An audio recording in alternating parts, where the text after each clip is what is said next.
Salut à toutes et à tous, commençons cet épisode dans le pays de Sa Majesté. La nouvelle star des Blues de Chelsea sort du silence sur son transfert. D'après le Daily Star, celui-ci manquait de jeu avec Pep Guardiola. Sterling a révélé qu'il avait choisi de partir parce qu'il ne pouvait plus se permettre de perdre du temps de jeu.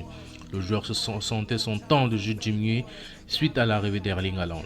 Souhaitons-lui bonne chance. Toujours avec Sterling, il s'est confié cette fois sur les chants racistes qu'il a eu venant d'un fan de Chelsea. Et il dit n'avoir aucune rancune envers ce dernier.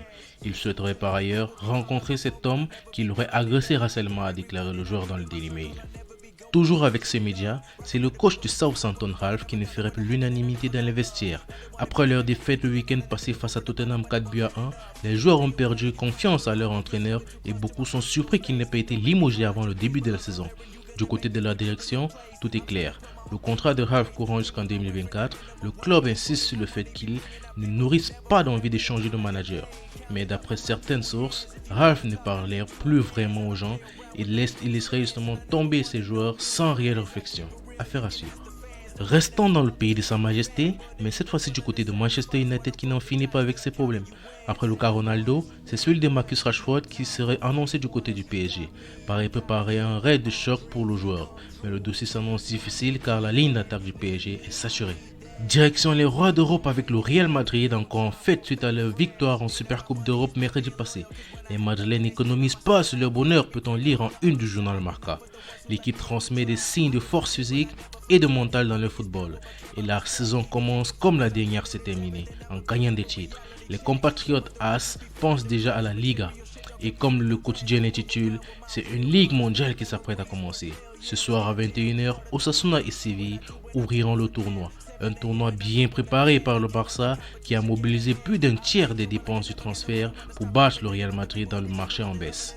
C'est en tout cas ce que relaie le quotidien As. C'est le même temps qui est donné du côté des voisins barcelonais et Sportiu, avec qui il existe une ligue à une du papier. Le championnat commence avec un Barcelone existant et un retour dans l'élite du Girone. En Catalogne, le cas de Jong continue d'inquiéter les dirigeants du club. C'est clairement un ultimatum qui est adressé aux Néerlandais par le Barça. Soit il divise son salaire de près de moitié, soit il s'en va. Le message a le mérite d'être clair. Le conseil n'y campe sur ses positions, mais laisse les portes ouvertes pour Chelsea et United.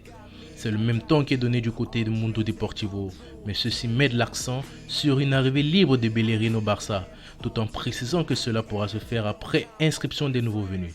Même les médias polonais s'y mettent, avec leur star Lewandowski en une de leurs pages. Pour eux, le goleador polonais va pour une chasse au tir et samedi, il fera ses grands débuts en championnat avec le Barça.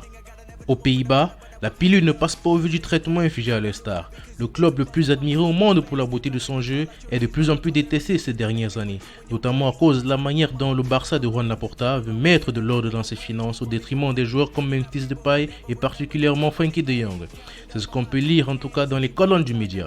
Allons cette fois-ci du côté de l'Italie où Kostic a passé sa visite médicale et Allegri le veut déjà sur le terrain.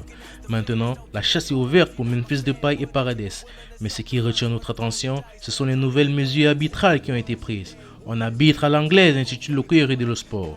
Les arbitres seront plus sévères face aux protestations des bancs, pour ne citer que celle-là. Le média Tuttosport, quant à lui, relaie la même information concernant le Serbe avec un Kostic, œil justement de la Juve. Il portera alors le numéro 17. Pour être complet avec les informations, le journal au Papyrus nous informe que Charles De Ketelaere prend déjà ses cours d'italien et fait justement le tour du Milan pour prendre ses marques. Terminons cette revue alors du côté de la France au PSG avec la nouvelle qui se confirme. Paris négocierait avec Rashford selon l'équipe. Le club serait entré en contact avec l'entourage proche du joueur.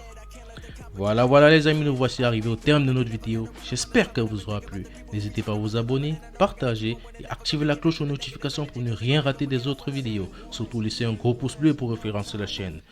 Ciao.